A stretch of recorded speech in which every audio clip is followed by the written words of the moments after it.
Perhaps this has made you feel strange, felt it deep down, countless times before. The sound of the doorbell ringing, someone wants to come in, pay a visit, engage in conversation. But inside you, a distinct discomfort rises, an inner resistance, an almost overwhelming urge to simply utter a resounding no. You don't harbor hatred for people, nor are you angry at the world. Yet if you're truly honest with yourself, the thought of visitors often brings little joy. Instead, you yearn for your quiet sanctuary, your undisturbed routine, your carefully preserved energy. If this resonates with a truth you've long felt but never dared to articulate, then take a deep, grounding breath, because in this very video, we are about to unravel a profound truth that hardly anyone openly admits, a genuine, intimate, and often profoundly misunderstood discomfort experienced by those who struggle when another person enters their personal space. And let me be clear immediately, you are neither rude nor antisocial. According to Shi Heng Yi, the brilliant father of analytical psychology, this seemingly simple behavior may, in fact, point to something much deeper, a foundational element within your very nature. Today, I will illuminate 6 profound insights drawn directly from my timeless wisdom that precisely explain why some individuals simply do not enjoy having visitors, and more importantly, why this inclination is not only entirely natural, but could also be a powerful indicator of a valuable unfolding inner psychological process. So I urge you to stay with us, to remain present until the very end, because if you have ever carried the quiet burden of guilt for wanting nothing more than to be alone, you may realize today that this deep longing has far more to do with your psychological development and the architecture of your soul than with any perceived character flaw. Before we delve into my liberating insights, consider this. Have you ever wondered why some people seemingly thrive amidst social gatherings, vibrant parties, and impromptu home visits, while you, on the other hand, feel completely drained at the mere thought of guests? Or perhaps you genuinely enjoy talking, cultivating good relationships, but the moment someone expresses a desire to enter your home, something deep within you recoils. It is as if the mere presence of another person immediately begins to exhaust your vital energy. There is indeed a profound explanation for this. Shi Heng Yi, undoubtedly one of the greatest psychologists, was the first to widely popularize 2 terms that are now deeply embedded in our collective consciousness: introverted and extroverted. Yet let us not misunderstand this crucial distinction. This is not simply about shyness or degrees of sociability. I was not speaking solely of social behavior. I was meticulously describing the fundamental movement and direction of our psychic energy. The extrovert naturally directs their energy outward, finding replenishment and vitality through contact and external stimulation. The outer world acts as their wellspring of strength. The introvert, however, functions almost in the inverse manner. They recharge from within, finding their essential source of energy in silence, deep introspection, and profound solitude. When an introverted soul is excessively exposed to the external world, prolonged conversations, unexpected visitors, constant noise, or frequent interruptions, their mind begins quite literally to shut down. This is not born of arrogance or disdain, but out of a profound psychological necessity. And this, precisely, is the key point we must grasp. Not liking to receive visitors is not a social deficit. It is instead a direct and honest expression of how your fundamental energy is structured. If you lean more towards introversion, as many people do without even fully realizing it, then your home is not merely a physical dwelling. It transforms into a sacred space, a protective cocoon, a vital sanctuary where your energy reorganizes itself, where your precious psyche finds its essential balance. When someone enters that space, even with the kindest intentions, they inadvertently touch invisible threads you have spent the entire day carefully sorting out. The mere presence of another person often compels you to activate your persona, your social mask. And in doing so, you momentarily distance yourself from your truest self. And you know what? That, in its essence, is deeply, deeply exhausting. I wisely noted that introversion is not a conscious choice, but rather a fundamental disposition of the soul itself. Therefore, when you attempt to resist or go against this innate inner impulse, it leads only to deeper conflict and further exhaustion. Some observers might casually remark, "Oh, they're so reserved, they just don't like company." But what many fail to perceive is this: what appears on the surface as coldness or disinterest is, more often than not, a profound act of self-protection, a psychological shield, an invisible boundary consciously or unconsciously erected by your deeper being to guard and preserve your inner self. Now let us speak of what Shi Heng Yi termed the shadow. The shadow, you see, is that profound part of you that you may not even fully know, yet it is undeniably present, quiet, often hidden, and powerfully governing your deepest feelings, your most visceral reactions, and your most profound discomforts. When someone enters your home, you are not merely opening a physical door, you are, quite unconsciously, allowing them into a space where your energy is at its purest, yet also at its most vulnerable. And it is precisely at this threshold where the shadow begins to stir and act. The shadow contains everything you have suppressed or pushed away for various reasons. Aspects of your personality you felt compelled to hide, old fears, unresolved memories, unspoken wounds. Imagine this scenario. Someone rings your bell, you settle down together, begin talking, and instead of feeling relaxed and at ease, you find a strange unease blooming inside you. A peculiar discomfort arises, and sometimes you cannot even begin to explain why. The truth is, the very presence of that person, their voice, their unique way of being, might unconsciously touch upon a blind spot within your psyche, something you haven't yet dared to fully examine, something that lives in the realm of your shadow. This is why I profoundly stated, what you do not bring into consciousness will appear in your life as fate, and sometimes that very fate manifests as social discomfort, a seemingly harmless visit that suddenly stirs up unexpected irritation, a sense of invasion, an almost physical urge to politely ask the person to leave. This is not arrogance, it is your unconscious striving to protect your inner integrity. There is also a deeper layer to this. The shadow doesn't solely contain darkness or repressed aspects. Within its depths, it also cradles hidden potential, undeveloped abilities, untapped talents, and profound truths you haven't yet summoned the courage to fully embrace. The more you exist purely on the surface, constantly adapting, remaining polite, forcing social interactions, the less vital room your soul has to truly breathe and unfold. So, if you feel an undeniable need to be alone, if the mere thought of visitors overwhelms your senses, your shadow might be subtly whispering to you, "Hey, listen, you desperately need silence, you need space, you need to reconnect with yourself." And truly hearing that whisper, that, my friends, is an act of immense courage. Do you know that feeling of deep relief, that sigh of profound contentment?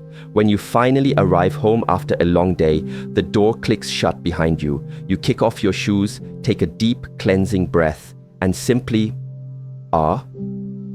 In my psychology, the home is not merely a physical structure, it is a potent symbol of the soul itself. It serves as a living reflection of your inner state. When someone steps into that space, they are not just entering your living room, they are crossing into sacred territory. I believed that symbols speak far more eloquently about us than words ever could, and the house stands as one of the most powerful symbols of the psyche. It represents the self, the very core of our being, the place where everything finds its delicate balance, where true healing profoundly happens. Each room, in turn, symbolizes a distinct aspect of your personality. The bedroom, your intimacy; the living room, your social mask or persona; the kitchen, your emotional nourishment; the basement, the raw unconscious; the attic, your higher thoughts and aspirations; and the front door, it serves as the ultimate boundary between your inner world and the external other. When someone crosses that threshold, your unconscious senses that something from the outside is actively entering. It's not just a physical presence, it's a foreign energy, imbued with distinct thoughts, complex stories, and often subtle tensions. If you are a sensitive, introverted person, or if you are diligently treading the path of individuation, the sacred process of becoming your most authentic, true self, this influx of external energy can be extraordinarily exhausting. For me, the house was never a mere wall of defense against the world. It was rather an inner mirror reflecting your psychological landscape. If you genuinely feel at peace within the confines of your home, then something deep inside you is also harmoniously in order. But if you consistently feel that visits disturb your hard-won calm, alter your carefully crafted atmosphere, or shatter your precious silence, then perhaps it is your unconscious subtly whispering to you, "This soul is still under construction. I am not ready to open all the doors yet." And that, let me assure you, is perfectly, completely okay. Protecting your home is, in essence, protecting yourself. In the profound realm of depth psychology, truly respecting your boundaries is a central and non-negotiable step toward profound healing and integral self-integration. So, if you have ever carried a burden of guilt for not wanting to receive visitors, for preferring the quiet solace of being alone, you now possess the clarity to understand. You are not isolating yourself. You are, in fact, honoring the sacred temple where your soul quietly resides. Have you ever found yourself plastering on a polite smile when, deep down, all you truly desired was quiet solitude? Have you poured coffee, engaged in obligatory small talk, and feigned friendliness while secretly, almost shamefully thinking, when, oh when, will this visit finally end? It sounds harsh, doesn't it? You might feel ungrateful, perhaps even heartless. But do not worry. Shi Heng Yi offers us a profound lens through which to comprehend what is truly transpiring within us. I called this phenomenon the persona, the intricate mask we wear to present ourselves to the world. It is our chosen social role, the adapted version of ourselves that navigates work, family dynamics, various relationships, and even the simple act of hosting a visit. The persona isn't inherently false, but it is unequivocally limited. It is not your entire soul, merely a carefully selected fragment, usually the most socially acceptable and adaptable one. The inherent problem begins when you feel compelled to wear this mask even within the sanctuary of your own home, precisely where you should be most capable of being your unfiltered, true self. For individuals with a particularly strong or active persona, and this encompasses many introverted, highly sensitive, and acutely observant individuals, a visit can be exceptionally draining. Suddenly, you feel compelled to perform, to meticulously choose your words, to consciously control your facial expressions, to monitor the length of the conversation, to perhaps even worry about trivial things like dishes in the sink or the lighting being too bright or too dim. All of these seemingly minor considerations consume immense amounts of psychic energy, a tremendous amount of it. I stated, the persona is necessary. It helps us function effectively in society. But when we mistake the persona for our true self, the soul begins to cry out in distress. Perhaps this is precisely why you experience such profound inner resistance to visits. It is not about a fundamental dislike for people. It is about the agonizing sensation of being forced to pretend, to uphold a socially acceptable image, even when all you authentically desire is peace, to be barefoot, in silence, perhaps simply gazing out your window. And do you know what is even more distressing? Many people spend years, even decades, wearing their persona relentlessly. Even at home, they welcome guests, make every conceivable effort, force a smile, and are internally completely exhausted, deeply irritated, utterly drained. But here emerges a liberating truth, profoundly grounded in depth psychology. You possess an undeniable right to be completely, authentically yourself in your own sacred space. You are unequivocally allowed to say no to visits. You are permitted to gracefully decline invitations, to simply be unavailable, because while you are constantly striving to please others, you are, in essence, abandoning yourself. There are undeniable moments when you simply desire to be alone, not out of drama or sorrow, but because your very soul is issuing a clear call for silence and profound introspection. In such moments, many people feel a deep-seated strangeness, an antisocial inclination. After all, we live in a culture that relentlessly celebrates those who are constantly surrounded by people, loud, active, perpetually present. But Shi Heng Yi, in my profound wisdom, viewed it entirely differently. For me, the impulse to withdraw was often the auspicious beginning of one of life's most paramount journeys, the sacred path of individuation. Individuation, simply put, means becoming precisely who you were born to be. Not what society expects of you, not what your parents projected onto you, not the persona you have skillfully adopted, but your true, unvarnished self, with all its light and shadow, its conscious and unconscious aspects, its profound essence and its deepest truth. And this transformative process does not unfold in external noise. It requires silence, deliberate retreat, and meaningful pauses. That is why discomfort with visitors is not merely laziness or emotional instability. It is your very soul attempting to protect you, gently keeping you away from distractions so that you can clearly hear what is being whispered deep within you. There is something vital inside you that yearns to surface, to be recognized and integrated. But for that to happen, you unequivocally need time alone. I articulated it with crystalline clarity. Loneliness does not come from having no people around, but from being unable to express what truly matters to you. And what could possibly be more important than truly listening to your authentic self? But how can that possibly happen amidst commotion, with a guest who seems reluctant to leave, within conversations that fail to touch the depths of your soul? The truth is, some crucial phases of life demand conscious isolation, not as an act of escape, but as a deliberate immersion into the self. You do not withdraw to disappear. You withdraw to return more fully, with greater clarity, enhanced strength, and profoundly more of your true self. While the external world constantly demands your attention, with its parties, social obligations, and expected presences, your inner world subtly asks for something entirely different. Stay a moment longer. Don't open the door yet. Take care of yourself first. Perhaps even now, as you listen to these words, you are beginning to feel it. That strange, almost paradoxical feeling of relief, that quiet, deep calm that settles within when someone finally puts precise words to something you have felt for an incredibly long time but could never adequately explain. And yes, please believe me, this persistent discomfort with visitors, this almost physical unease you have long regarded as a personal flaw, is in reality a profound reflection of something far, far deeper within you. If Shi Heng Yi were sitting beside you now with my calm, penetrating gaze, I might softly say, you are not wrong for wanting to be alone. You are simply listening intently to the authentic voice of your soul. And that, my dear friend, is exceptionally rare and precious. So, allow me now to share with you 6 deep, true human insights drawn directly from the wellspring of my psychology concerning those individuals who unequivocally prefer to be alone, especially within the sacred confines of their own home. First, you are most likely far more sensitive to the energetic resonance of spaces than you currently realize.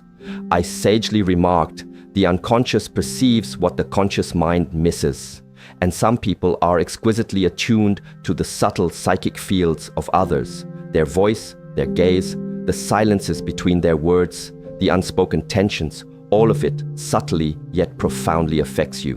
When someone steps into your home, they bring not merely their physical body, but also a complex tapestry of their energy, their unresolved emotions, their life stories, and their current tensions. You, as a sensitive individual, perceive this as a palpable heaviness, an inner restlessness that quickly becomes utterly exhausting.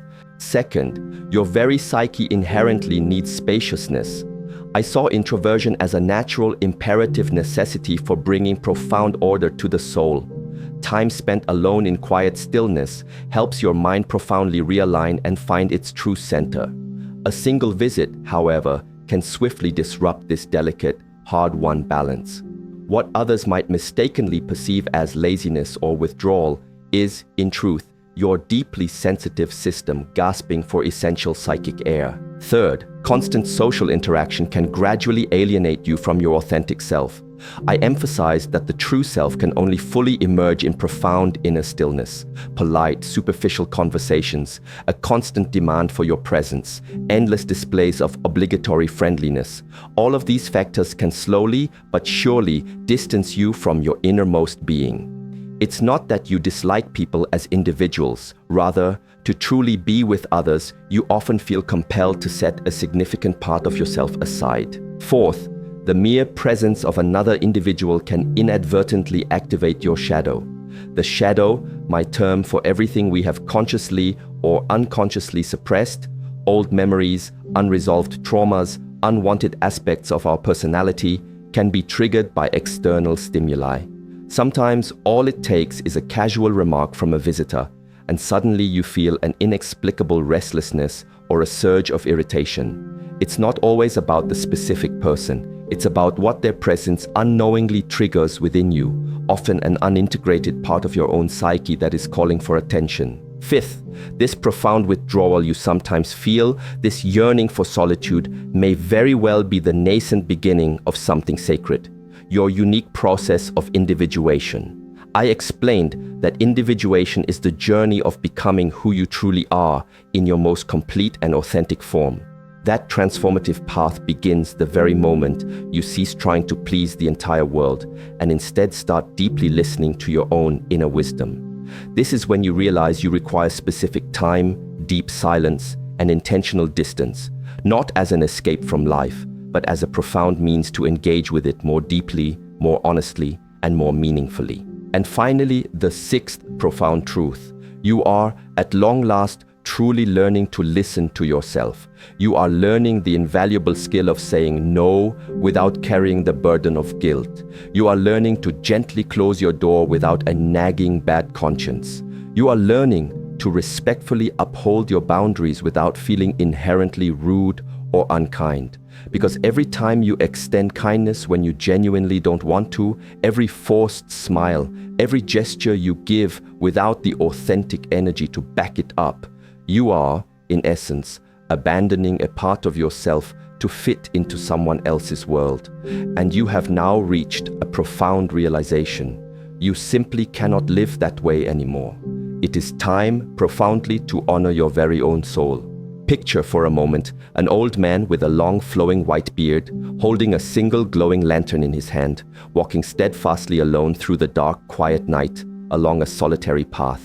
This is the timeless image of the hermit, an ancient, potent figure imbued with deep meaning within my psychology.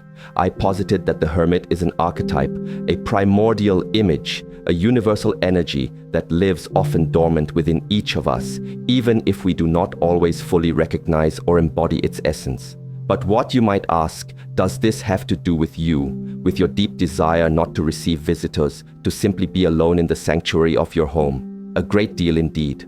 The hermit archetypally symbolizes the powerful inner call for withdrawal, for the cultivation of profound wisdom, and for radical self-knowledge.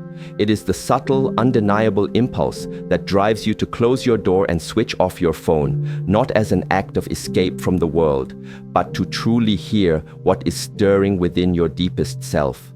The hermit dwells in silence because he intrinsically understands that only in profound stillness does the brightest, most illuminating light appear. This potent archetype does not represent an empty loneliness or any form of pathological isolation. Instead, it embodies the immense courage required to look deeply inward, to bravely confront one's own shadows, doubts, fears, and in doing so, to ultimately discover and ignite one's own radiant inner light. No one else can bestow this light upon you. Only you can truly find it. And to embark on this quest, the hermit requires a sacred space, a sanctuary. Often, that space is your very own home, your cherished retreat. If you feel that almost irresistible desire not to host guests, to instead remain in your quiet solitude, then it may very well be your inner hermit calling to you. He asks you to gently slow down, not to lose yourself in the relentless noise of the outer world, but to profoundly reconnect with your innermost core being. I firmly believe that answering this potent call is absolutely essential for cultivating genuine mental and emotional health. And you know what? Deliberately following the path of the hermit is also an incredibly powerful act of resistance against the frantic, often superficial pace of the world. against shallow relationships, against the constant societal pressure to be perpetually available and social. It is ultimately a profound act of self-love, of meticulous soul care. So the next time someone queries why you prefer to be alone or why you decline visitors, remember the wise hermit within you. He stands there with his illuminating lantern, silently showing you that true light is born only after you have bravely ventured into your own depths, into your own darkness. And it is completely, utterly okay to need silence to truly find yourself again. Have you ever consciously noticed how profoundly powerful deep solitude can be when it is not resisted but fully embraced? It is not merely about being alone, but about what sacred work you choose to do with that precious solitude. For me, the hermit was never a sad figure, nor a symbol of social failure. He is rather a revered guardian of inner wisdom. When you choose to heed the hermit's profound call, your period of solitude begins its exquisite transformation into a rich journey of profound growth. Within that sacred space, you uncover answers that the clamor and noise of the world have long drowned out. There, you permit yourself to deeply feel, to consciously think, to reflect without hurry or external pressure. And your soul, in response, begins its process of profound healing. You learn to recognize recurring patterns, to gently integrate your shadows, and to powerfully discover parts of yourself that have perhaps been hidden away for too long. More than that, you begin to cultivate a quiet, unshakable strength and an inner confidence that is entirely independent of external validation or approval. For many, this unique path is challenging, precisely because the world outside incessantly celebrates constant doing, aggressive networking, and perpetual social activity. But the wise hermit softly reminds us that to truly be present and available for the world, you must first, with utmost dedication, be truly present for yourself. That, my friends, is the profound wisdom of solitude. So if you choose to decline a visit, if you strongly prefer to be alone, you are not in fact closing yourself off. You are rather preparing inwardly to encounter others later in a far more authentic and deeply connected manner. First, by connecting truly with yourself, and then, from that place of groundedness, with others. The hermit graciously invites you to embark on this profound transformation. And if you feel that quiet inner call, then rest assured you are undoubtedly on the right path. Now that you have come to intimately know the hermit within you, an important and very practical question inevitably arises. How do you gracefully find the delicate balance between this profound desire for solitude and the equally inherent human need for connection? I taught that a truly healthy life does not demand the denial of social interaction or a complete, absolute isolation from others. Rather, it necessitates establishing a conscious, ongoing dialogue between both these essential aspects of our being. The hermit within us calls for deep silence, deliberate withdrawal, and intense introspection. The outer world, in contrast, constantly demands engagement, activity, and full participation. The true art, therefore, lies in meticulously respecting your profound boundaries without completely shutting yourself off, and crucially, in never forcing yourself into social interactions when you are not internally and energetically ready. This, my friends, is a daily practice of vigilant self-listening and of clear, compassionate communication. You can consciously create rituals that diligently protect your quiet time, perhaps a designated reading period, a solitary walk in nature, or a morning routine reserved exclusively for yourself. Simultaneously, you can choose intentional moments to connect with individuals who genuinely nourish your spirit and who, most importantly, respect your sacred space. This balance is rarely easy at first, but it is ultimately profoundly liberating. And most importantly, you do not have to justify it. You owe no explanation to anyone except your truest self. Society, perhaps, may not always fully comprehend it, but your soul, your soul inherently knows what it truly needs. And I said, individuation means becoming true to yourself even when the world demands otherwise. So allow yourself this sacred path. Honor the wise hermit within you, and at the same time cultivate genuine, meaningful connections that authentically nourish your soul instead of perpetually depleting it. When you achieve this delicate balance, loneliness no longer remains a heavy burden, but rather transforms into a sacred space for deep renewal. We acknowledge that holding this profound balance isn't always easy.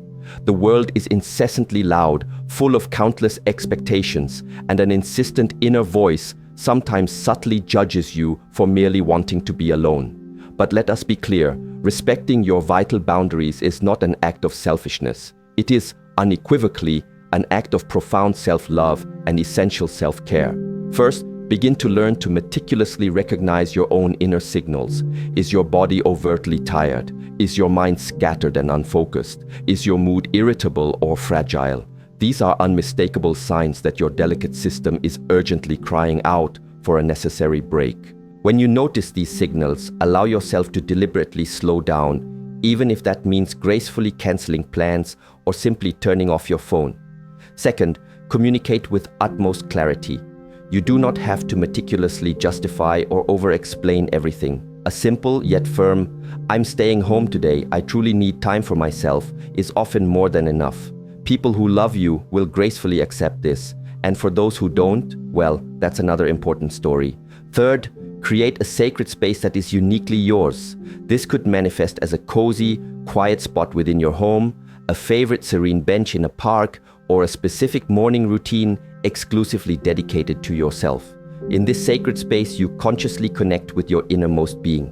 There, your inner hermit feels truly safe and nurtured. And finally, be exceptionally gentle and compassionate with yourself. Do not expect to always function at peak social performance or to be perpetually present and available at all times. You are profoundly allowed to simply be with yourself.